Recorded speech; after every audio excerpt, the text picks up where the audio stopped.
এবছৰ জোৰা প্ৰচেষ্টাৰে এক সঠিক অৰুণোদয় প্ৰাপকৰ তালিকা প্ৰস্তুত কৰিছে। প্ৰথমবাৰৰ বাবে অসমৰ প্ৰত্যেকটো পলিং বুথৰ জনসংখ্যা অনুসৰি অৰুণোদয় আঁচনিৰ সুফল লাভ কৰিবলগীয়া ব্যক্তিসকলক নিৰ্বাচিত সন্মুখত উপদিষ্ট বিশিষ্ট ব্যক্তিসকল আৰু আজি ইয়াত উপস্থিত থকা আমাৰ অৰুণোদয় হিতাধিকাৰী আইসকল আৰু অসমৰ 30খন জিলাত উপস্থিত থকা মোৰ সতীৰ্থ মন্ত্ৰীসকল, বিধায়কসকল, পঞ্চায়তৰ নিৰ্বাচিত প্ৰতিনিধিসকল, ভাটৌবাৰী বাগানত আমি ডিউটি কৰি আছোঁ। অৰুণোদয় আজি লঞ্চ কৰিছে 2.0 আৰু এইফালে মুখ্যমন্ত্ৰী মহোদয়ে ভাষণ দি আছে ভিতৰত। আমাৰ সকল আহিছে, এইফালে আমি চহী লৈ আছোঁ।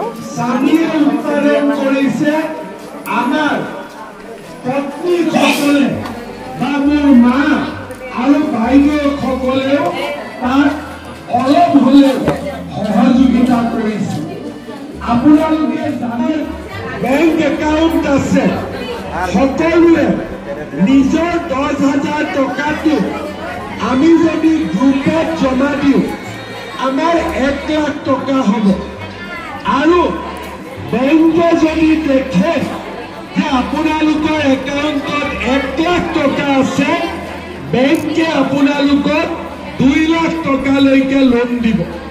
প্ৰথম আমি 10,000 টকাটো লৈ আমি গ্ৰুপত জমা দিলোঁ আৰু গ্ৰুপৰ ব্যৱসায় কৰিলোঁ। দ্বিতীয়, কোনোবাই ক'ব পাৰে যে আমি গ্ৰুপত নিদিওঁ, গ্ৰুপটো বেলেগ। হাঁহ কুকুৰা পিঠা পনা বা কি ধৰণৰ উৎপাদনমুখী কামত আপোনালোকে এই টকাটো ব্যৱহাৰ কৰিব লাগিব।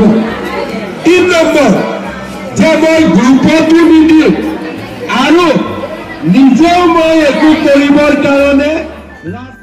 আৰু এই ভিডিঅ'টো হৈছে 7 অক্টোবৰ মঙলবাৰৰ। অৰুণোদয় 3.0 সেইদিনা লঞ্চ হৈছিলে। মোৰ ডিউটি পৰিছিলে ভাটৌবাৰী বাগানত আৰু ডিউটিৰ শেষত আহিবলৈ ওলালোঁ। অহাৰ আগতে একপি সকলোৰে লগতে ফটো মাৰিছিলোঁ। এইসকল হৈছে অৰুণোদয় আঁচনি লাভ কৰা ব্যক্তি, লগতে আছিলে ৱাৰ্ড মেম্বাৰ মিতালী।